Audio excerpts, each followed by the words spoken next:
Bismillahirrahmanirrahim. Lahir Islam, khitan Islam, akad nikah Islam, tapi belum tentu kau mati dalam keadaan Islam, bos. KTP-mu Islam, tapi belum tentu kau mati dalam keadaan Islam. Ayat ini tiap Jumat dibacakan. Tidak sah khutbah Jumat kalau tidak dibaca ayat ini. Jangan kamu mati illa kecuali wa antum muslimun, dalam keadaan beragama Islam. Berarti ada orang Islam matinya kafir.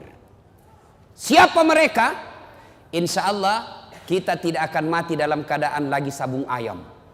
Judi, sabung ayam, tiba-tiba digrebek sama Kapolsek, dikejar sama polisi, lari tembak peringatan, pak, masih lari tembak lagi, pak, masih lari tembak lagi, pak, 3 kali tembak peringatan, masih lari, ditembak kakinya, tung, kakinya ditembak, kepalanya dikena.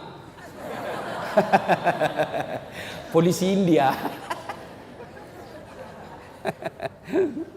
Insya Allah kita tidak akan mati dalam keadaan berjudi. Tapi yang bisa membuat kita mati dalam keadaan kafir apa? Mulut. Habis mabuk, lempox, campur lem tikus, beleng-beleng. Bayangkan lempox dan campur lem tikus. Saya bilang campur kau juga lem Korea, ndak bisa terbuka mulutmu dong.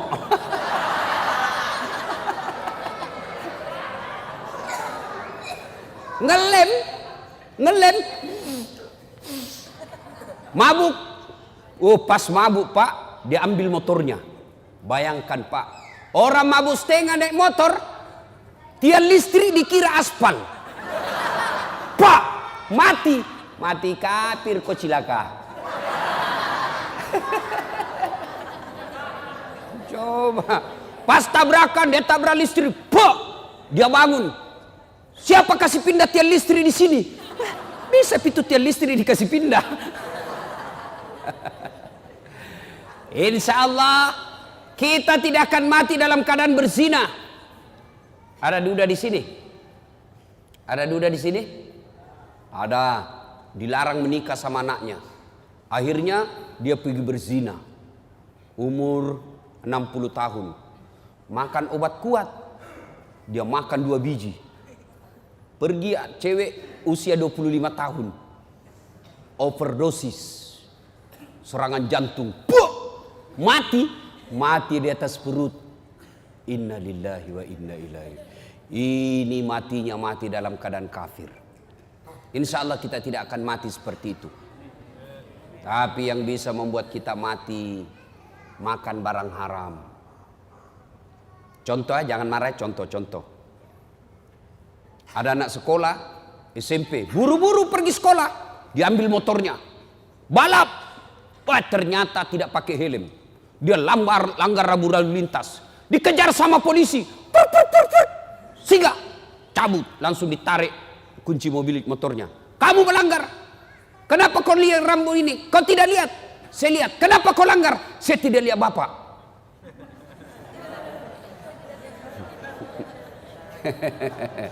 Tell me lagi ini adik-adik. Aduh, telat mikir. Nah ini 250.000 di sidang. Bahwa tidak ada uangku pak, atur damai. Nah 50.000. Mana ada uang saya 50.000 pak? Saya cuma punya uang 30.000. Ah sudah tidak ada uangnya, melanggar lagi. Jadi bagaimana? Nah sudah. Mari 20.000, kau ambillah 10.000 beli bensin. Dia ambillah 20.000, dia pergi warung Coto Makassar. Dia makan 2 mangkok Coto 28 ketupat. Kenapa? Ketupatnya gratis. Kekenyangan, keluar, tabrak geng motor, pak, mati kafir. Kenapa? Ada barang sogok dalam perutnya. Auzubillah min dzalik. Nah, itulah sebabnya tiap Jumat kita diikatkan wala tamutunna illa. Sadaqallahul azim. Maha benar Allah dengan segala firman-Nya. Ibu bapak, saudara-saudara sekalian, teristimewa yang kita muliakan, guru kita, ustadz kita, guru Hafiz, saya belum sempat kenalan namanya, Al-Mukarram Sayyid Muhammad, yang sama-sama kita muliakan dan mudah-mudahan dirahmati oleh Allah Subhanahu wa taala. Jangan bandingkan muka saya dengan Sayyid ya, pasti saya tenggelam. Jangan bandingkan hidungnya dengan hidung saya, kalah saya ya. Ibu bapak, saudara-saudara sekalian, dalam Al-Quran ada 3 perintah Allah yang sifatnya serangkai. Adik-adik ada yang tahu? Saya ulang, dalam Al-Quran ada 3 perintah Allah, berapa? Serangkai. Artinya tidak diterima perintah yang satu apabila rangkaiannya tidak dilaksanakan. Dia harus dilakukan bersamaan. Ada yang tahu adik-adik? Saya kasih hadiah. Ada yang tahu? Perintah yang pertama, dengar baik-baik. Perintah serangkai yang pertama, atiullaha wa atiur rasul. Taatlah engkau kepada Allah dan taat kepada Rasulnya. Artinya taat kepada Allah, sholatnya baik, zakatnya baik, tapi mengkhianati Nabi, tidak mengakui Muhammad sebagai Nabi, maka taatnya kepada Allah ditolak. Sebaliknya, taat kepada Rasul, Senin Kamis lancar, tahajud tiap malam, tapi tidak bagus akidahnya kepada Allah, taatnya kepada Rasul ditolak. Yang kedua, perintah serangkai yang kedua, ada yang tahu? Ada yang tahu? Ayo saya kasih hadiah kalau ada yang tahu. Yang kedua, aqimis shalah wa atus zakat. Dirikan solat, tetongangi sempajange, pasui sekemu. Tahu artinya itu? Ini bahasa Paris, Pare-Pare dan sekitarnya. Perintah serangkai yang kedua, dirikan solat, tunaikan zakat. Artinya orang yang mendirikan solat tapi tidak membayar zakat padahal sudah mampu, maka solatnya akan ditolak. Sebaliknya, orang yang bayar zakat, zakat harta dia tunaikan, zakat fitrah dia bayar, tapi tidak solat, zakatnya akan sia-sia. Perintah serangkai yang ketiga, ada yang tahu? Ada yang tahu? Ada? Yang ketiga, anis kurli wali-wali baika. Bersyukurlah engkau kepada Allah, tapi jangan lupa bersyukur kepada kedua orang tuamu. Jadi perintah serangkai ada berapa, Dek?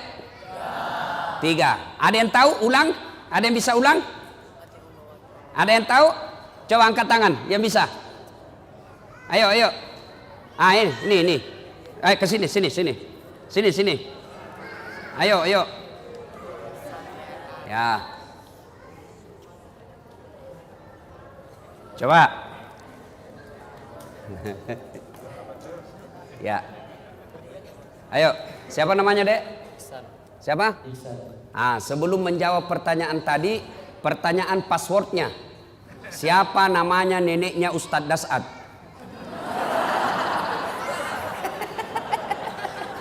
Ayo, siapa? Lain kali kau jawab saja, sembarang saja kau sebut, belum tentu ini semua tahu. Oke. Jawaban yang tadi apa itu? 1. Artinya taat kepada Allah dan taat kepada Rasul. Yang kedua, Aqimis sholat wa atuz zakat. artinya Menunaikan sholat dan menunaikan zakat. ketiga, anis kurli. Anishkurli wali walidayk. Artinya Bersyukur kepada Allah dan juga bersyukur kepada kedua orang tua. sudah betul? Betul? Dapat hadiah. Dek, beda itu rasanya uang Kapolres dengan uang Ustadz. Beda rasanya ya. Insyaallah. Nah, berkaitan dengan 3 perintah ini, ayo. Berkaitan dengan 3 perintah ini, maka saya akan membahas yang ketiga. Anis kurli wali-wali, bersyukur kepada Allah dan bersyukur pula kepada kedua orang tuamu. Artinya ada anak remaja hitam jidatnya gara-gara sholat, hafal Quran, Senin Kamis dia puasa, tiap malam dia tahajud, malam Jumat dia itikaf di masjid, kemudian membersihkan masjid, ikut ngajar ngaji di masjid, tapi durhaka kepada kedua orang tuanya. Bapaknya dia hianati, ibunya dia keluarkan air matanya. Kata Nabi, demi Allah, demi Allah, demi Allah, jangankan masuk sorga, baunya sorga diharamkan bagimu. Nah, adik-adik sekalian, saya ingin menyampaikan beberapa kisah anak durhaka. Satu, zamannya Isa alaihi salam. Ada yang tahu Nabi Isa nabi keberapa? Angkat tangan, siapa yang tahu? Hadiah. Siapa yang tahu? Nabi ke-20 tuh?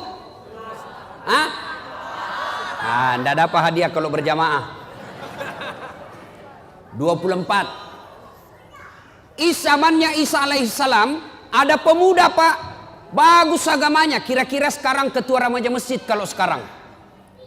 Ibadah saja kerjanya, bagus amalnya, akhlaknya baik. Iblis sentimen. Kalau ada orang yang baik agamanya, bagus akhlaknya, maka iblis kepanasan.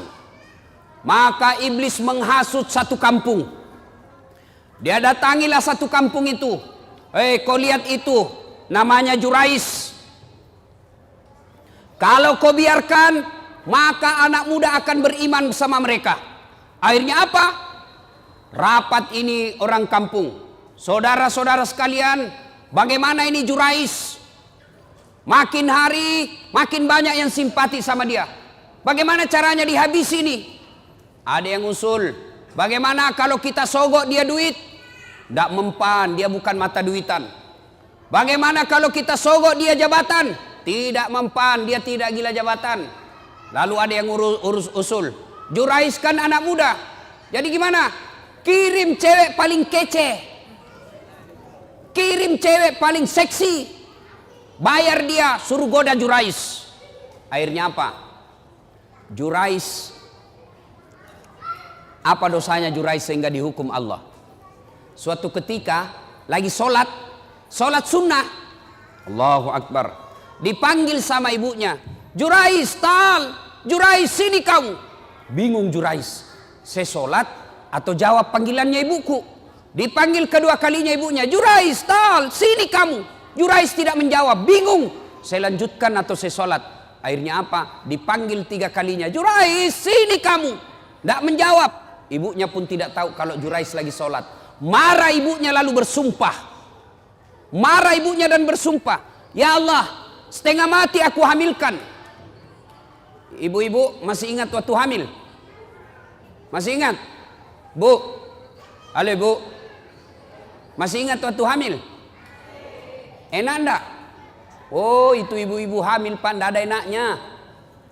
Jalan setengah mati, duduk setengah mati, tidur sebelah kanan nyamping sesak napas, nyamping kiri poso. Satu saja gayanya kalau sudah hamil, gaya pasrah. Coba, dia bilang ibunya, Jurais, setengah mati ku hamilkan, setengah mati ku lahirkan. Ibu-ibu masih ingat waktu melahirkan? Ada ndak ibu-ibu melahirkan senyum? Ada ibu-ibu melahirkan keluar kona, tidak, pasti setengah mati.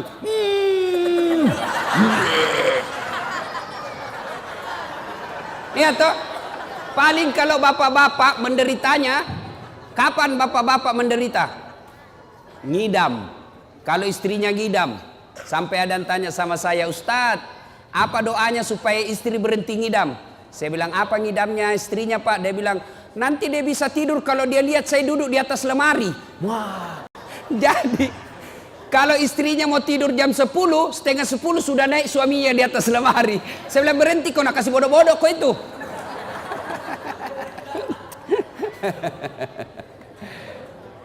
Dia bilang ibunya Jurais, setengah mati aku hamilkan, setengah mati aku lahirkan. Masa saya panggil dia tidak jawab? Ya Allah. Keluar sumpahnya ibunya Jurais. Jangan mati Jurais sebelum ketemu orang jahat. Ibu-ibu, kalau ibu-ibu bersumpah, arasnya Allah bergetar. Maka ibu kalau marah sama anaknya, jangan sembarang sumpah. Ini ibu-ibu biasa kalau marah sama anaknya kan keluar sumpah-sumpahnya tidak enak. Kurang ajar, setan. Nah bilang anaknya, bleh. Masa anaknya dibilangi setan? Kurang ajar, kambing. Bleh. Jadi ibu kalau marah sama anaknya, boleh marah tapi jangan keluar sumpah yang jelek-jelek.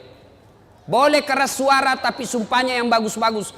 Ih, anak saya kurang ajar betul. Mudah-mudahan kau jadi ustadz seperti Dasat Latif.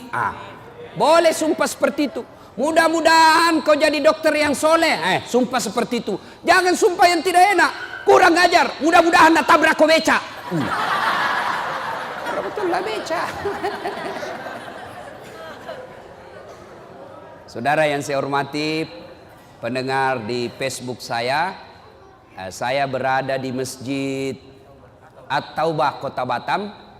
Ini ada santri di sini penghafal Quran, kurang lebih 150 orang. Mudah-mudahan santri-santri ini menjadi pemimpin bangsa Indonesia, supaya bangsa Indonesia bersih dari koruptor, bersih dari pembohong. Masih mau kok?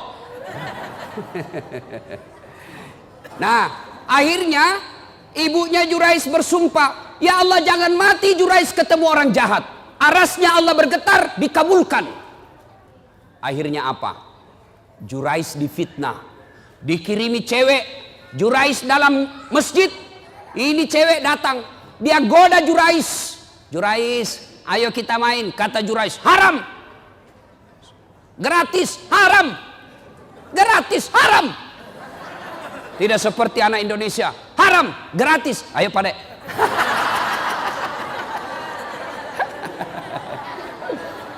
Ini cewek sudah dibayar, mondar-mandir di depannya Jurais.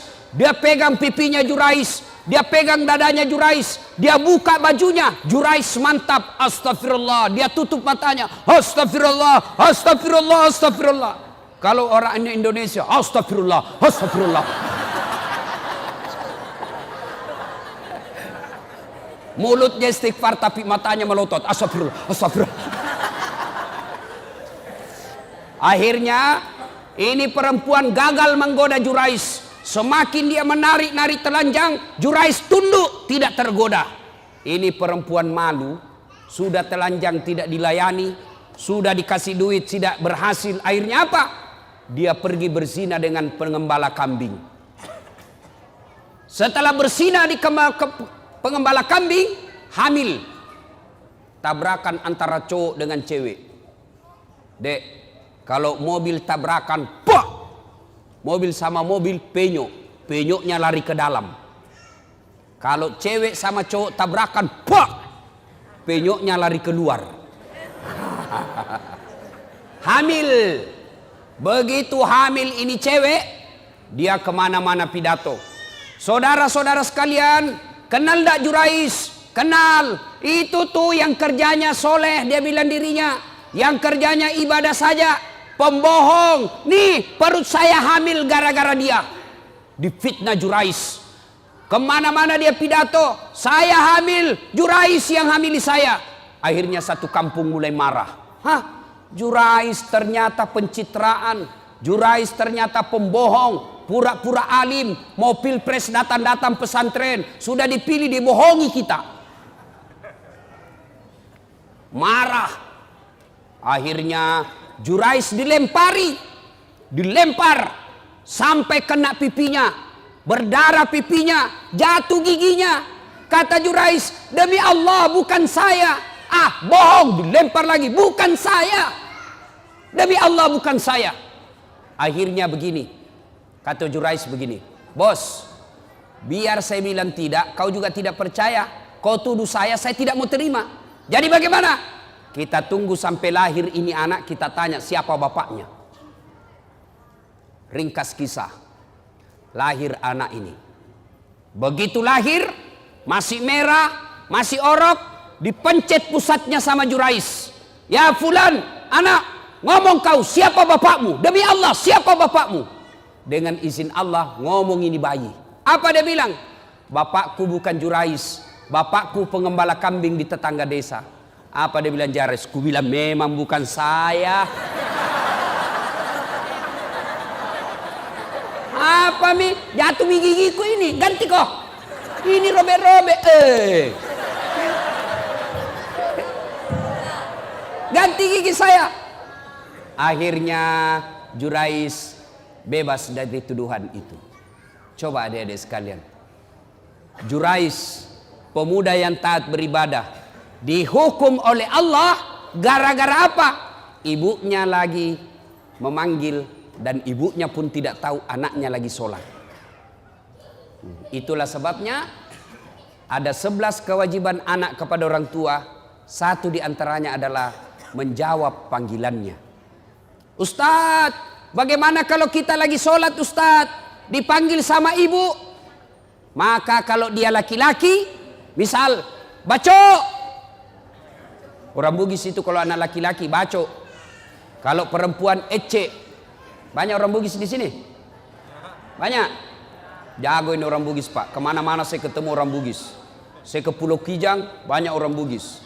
Saya ke Guntung, banyak juga orang Bugis. Saya pergi pelosok Kalimantan Timur, ketemu banyak juga orang Bugis. Saya pergi Singapura, ada Bugis Street. Saya pergi Sabah Sarawak, banyak juga orang Bugis. Begitu saya masuk penjara, banyak juga orang Bugis. Penceramah juga malam ini orang Bugis juga. Wah. Ibu bapak saudara-saudara sekalian, Jurais dihukum oleh Allah gara-gara apa? Dipanggil ibunya dia tidak menjawab padahal dia lagi sholat. Nah, bertanyalah orang, Ustadz, kalau lagi sholat dipanggil ibu, bagaimana caranya menjawabnya? Kalau dia laki-laki, Rahman, maka jawabnya Allahu Akbar. Panggil lagi, Rahman, Allahu Akbar. Tapi kasih tahu ibunya dulu. Besok-besok ibu, kalau ibu panggil saya Rahman, saya bilang Allahu Akbar, berarti saya lagi sholat. Karena kalau ibunya tidak tahu masalah agama, Rahman, Allahu Akbar, kurang ajar. Dipanggil dia takbir. Oh Rahman, Allahu Akbar, kurang ajar betul ini anak. Itu tapi Jangko juga pura-pura bos.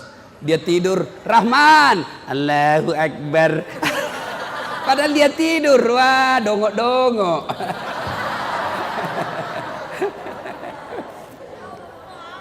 Itu kalau laki-laki. Bagaimana kalau perempuan? Kalau perempuan, karena suaranya adalah aurat, maka perempuan tidak boleh mengatakan Allahu Akbar. Ini ada cewek, ada santri di sini, santriwati.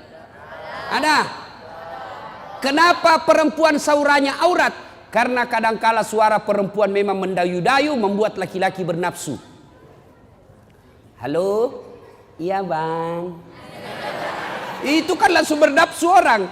Mana ya bang? Maka supaya kalian tidak bernafsu laki-laki, tegaslah engkau menjawab telepon. Halo? Ya, kenapa? Mundur itu laki-laki. Halo bang. Beleng-beleng.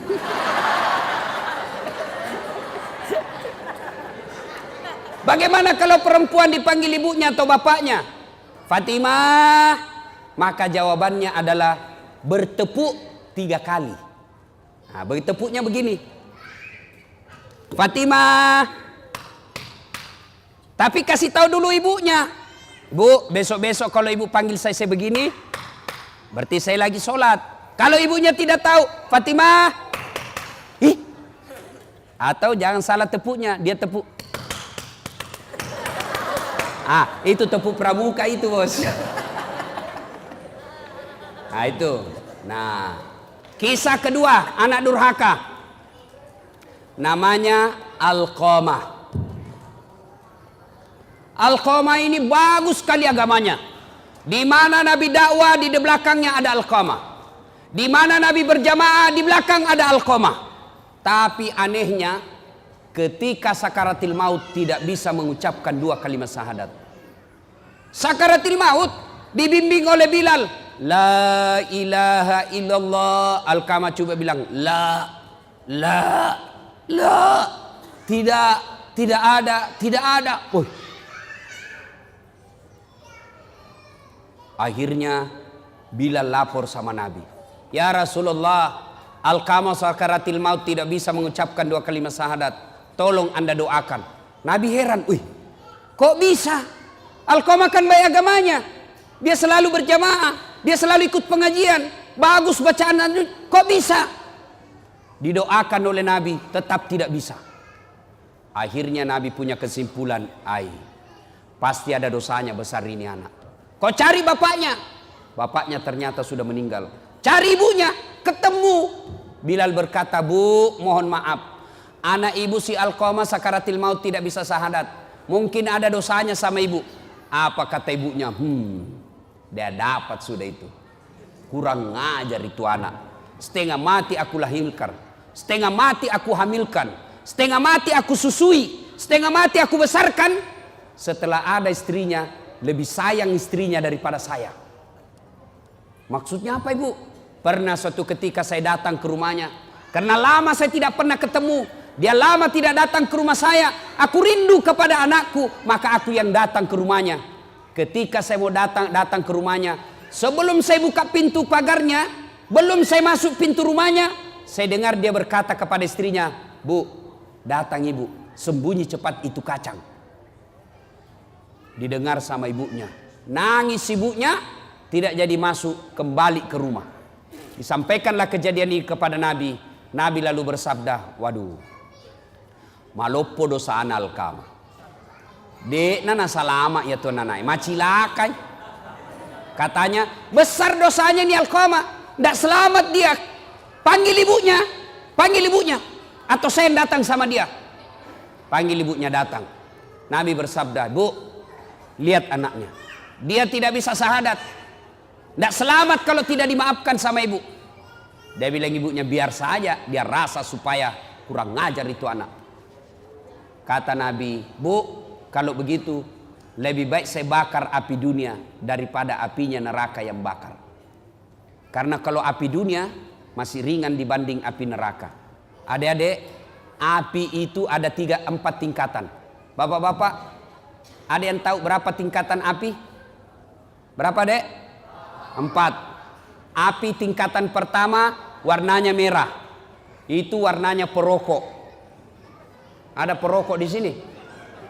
Ada? Berhentilah merokok pak. Bapak kalau merokok itu sama membunuh orang Palestina. Itu biasa orang perokok kan seperti kayak beleng-beleng. Ini aja kerjanya. Itu aja dikerja. Sekali-kali usap. Isap kunyah. Jangan dibuang bos. Kok kasih rugi kita. Baru-baru meninggal istrinya Indro Warkop DKI apa itu? Yang tukang lucu-lucu itu Warkop DKI. Indro meninggal istrinya gara-gara apa? Kena kanker paru. Gara-gara apa? Karena suaminya selalu merokok, istrinya kena kanker karena selalu mengisap asap rokok. Apa ini merokok ini? Berhenti merokok pak. Jangan marah ya. Bapak kalau marah terserah, saya sudah mau pulang besok. Berhentilah merokok. Ini bapak-bapak anaknya dilarang merokok. Awas kalau kau merokok, awas. Saya tempelin kau kalau saya dapat kau merokok. 10 menit dia bilang, Pi kau belikan saya rokok nak. Maksud lo? Ada juga ustadz di sini merokok. Ada ustadz. Kalau ada ustadz merokok, ustadz beleng-beleng. Masa anak santri dilarang merokok baru dia merokok di depan santri? Tidak boleh pak. Bapak tahu enggak siapa yang punya pabrik rokok? Pabrik rokok sekarang yang punya pak orang Yahudi yang ada di Indonesia. Berarti bapak kalau beli rokok, sumbang orang Yahudi, tembaki orang Palestina. Berhentilah merokok. Ustadz, saya tidak bisa berhenti Ustadz. Kenapa? Nggak jalan otakku. Bale-bale. Buktinya, Ramadan jalan di otak tak. Berhentilah merokok. Niat berhenti merokok mulai malam ini, pembeli rokok tabung pergi umroh bersama Ustadz Dasad. Itu lebih utama. Atau kasih anak kita untuk sekolah pendidikan, belikan dia buku yang baik daripada rokok dibakar. Ya, tapi dia bilang mahasiswaku, Ustadz rokok tidak merusak. Sembarang kau bilang, tidak merusak Ustadz. Sembarang kau bilang, yang penting rokok tidak ketemu api. Ayalah, kalau rokok tidak ketemu api ya memang tidak merusak. Nah ibu bapak saudara-saudara sekalian, akhirnya tingkatan pertama warnanya merah, tingkatan kedua dibakar 1000 tahun warnanya biru seperti kompor gas, bakar 1000 tahun warnanya menjadi putih seperti tempat-tempat itu pembukaan timah, pabrik tambang. Itu warnanya putih apinya sehingga tidak kelihatan kalau dia disemprot. Bakar 1000 tahun, inilah apinya neraka, warnanya hitam. Kata Nabi, lebih baik saya bakar api dunia daripada apinya neraka. Ibunya katakan silahkan. Nabi perintah kumpulkan kayu. Kumpul kayu, nyala besar. Lalu Nabi tanya ibunya, ibu betul tidak memaafkan anaknya? Betul ya Rasul. Kalau begitu angkat. Kata Nabi angkat, lempar masuk ke bara api. Begitu mau dilempar masuk ke api, ibunya berteriak, tahan, tahan. Ya Rasulullah, jangan kau bakar anakku. Memang dia kurang ajar, memang diurhaka. Tapi kedurhakaannya, kurang ajarnya tidak ada artinya ketimbang penderitaan saya menghamilkan dia 9 bulan dalam perut saya. Saya lahirkan hidup dan mati. Demi Allah, saya maafkan anakku ya Rasul. Jangan kau bakar dia. Nabi tanya, betul ibu maafkan anaknya? Betul ya Rasul. Akhirnya Nabi katakan, letakkan dia. Lalu diletakkan dengan bersusah payah. Akhirnya Alqamah mengucapkan, La ilaha illallah Muhammadar Rasulullah. Meninggal. Alqamah hidup pada zaman Nabi, baik agamanya, tapi menghadapi sakaratul maut dengan tersiksa gara-gara apa? Durhaka sama ibunya. Nah adik-adik sekalian, kalau durhaka sama orang tua, biar hafal Quran tidak ada bu utamanya. Tapi saya yakin-yakinnya, ini adik-adik semua nih yang hadir di sini, saya yakin masuk hafal Quran salah satu tujuannya karena ingin membahagiakan orang tua. Ya kan? Ya adek ya? Adik-adik sekalian, hafal Quran sudah dapat pahala. Diharamkan disentuh api neraka bagi mereka yang hafal Quran. Diharamkan disentuh api neraka. Yang kedua, dengan hafal Quran, maka adik-adik sekalian akan memberikan jubah ke ibunya nanti di akhirat. Ketika Dinda di akhirat karena hafal Quran, maka Allah berikan hadiah kepada Adinda ini, adik-adik ini yang hafal Quran. Ambil orang tuamu masing-masing, kasih jubah kemuliaan karena engkau menghafal Quran. Maka bapak-bapak, ibu-ibu yang ada anaknya hafal Quran, bahagia bapak-bapak. Ada orang bangga kalau anaknya pintar bahasa Inggris. Ustadz, itu tetangga saya hebat Ustadz. Masih kelas 1 SMP sudah hafal, sudah pandai bahasa Inggris. Kelas 3 dia sudah lancar bahasa Inggris. Apa hebatnya? Banyak yang pintar bahasa Inggris pak. Mana buktinya? Bapak jalan ke Inggris. Anak-anak di Inggris bahasa Inggris semua pak. Betul. Betul, saya tidak main-main pak. Itu anak-anak di sana baru belajar bicara sampai pikun bahasa Inggris semua pak. Tidak tahu dia bahasa Bugis. Tidak usah, apa hebatnya pintar bahasa Inggris. Memangnya nanti kalau kita meninggal, anak kita sudah kita masuk kubur, anak berdoa, oh my God, please help me my mother. Tidak lah ya. Lebih baik anak kita hafal Quran. Sekarang itu anak durhaka zaman dulu. Sekarang bagaimana model anak durhaka? Jam berapa Isya Ustaz?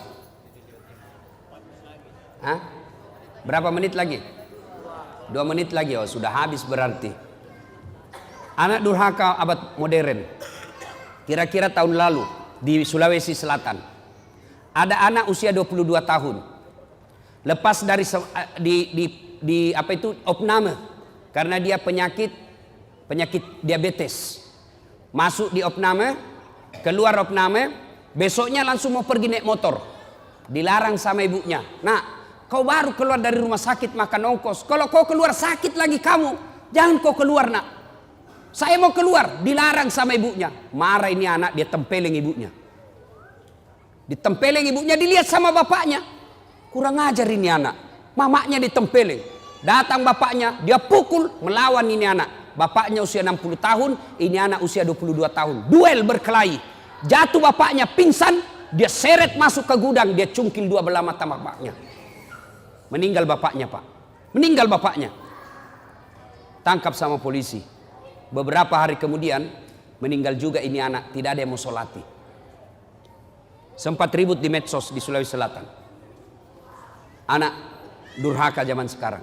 Apalagi anak durhaka. Saya mau pergi ceramah di Sulawesi Selatan, mau pergi taksiah. Tiba-tiba ada ibu-ibu menangis. Ustadz, tolong datang ke rumah saya, Ustadz. Nangis, Ustadz, tolong bantu saya. Kenapa ibu? Tenangkan ibu, tarik nafas. Tenang ibu. Meninggal suamiku, Ustadz. Tolong datang ke rumah, saya tidak tahu urus bagaimana cara. Saya bilang, bagaimana? Mana semua anak-anaknya? Anakku sibuk semua, Ustadz. Saya datanglah ke rumah itu. Begitu saya datang di rumahnya, saya bilang, Bu, mana nomor teleponnya anaknya? Saya minta nomor telepon anaknya, lalu saya teleponlah anaknya yang pengusaha di Samarinda. Orang kaya di Kalimantan. Tabe, Daeng, meninggal bapaknya. Apa kata ibunya, bapaknya? Daeng, ada berita duka, meninggal bapaknya di Makassar. Apa kata anaknya?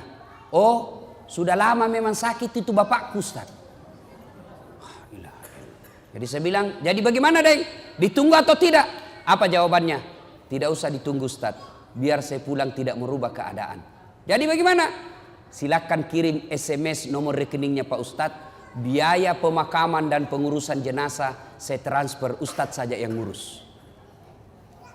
Anak durhaka, Pak. Bapak mau punya anak seperti itu? Mau punya anak seperti itu? Tentu tidak mau. Mau punya anak yang soleh dan soleha? Mau punya anak yang soleh dan soleha? Masukkan ke pondok anak kita.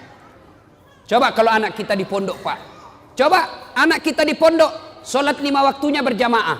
Makannya jelas halal. Ucapan-ucapannya jelas tidak pernah bicara kotor. Jelas dia tidak akan tersentuh oleh yang bukan muhrimnya. Makanannya bagus, meskipun barangkali tempe, meskipun ala kadarnya, tapi halal.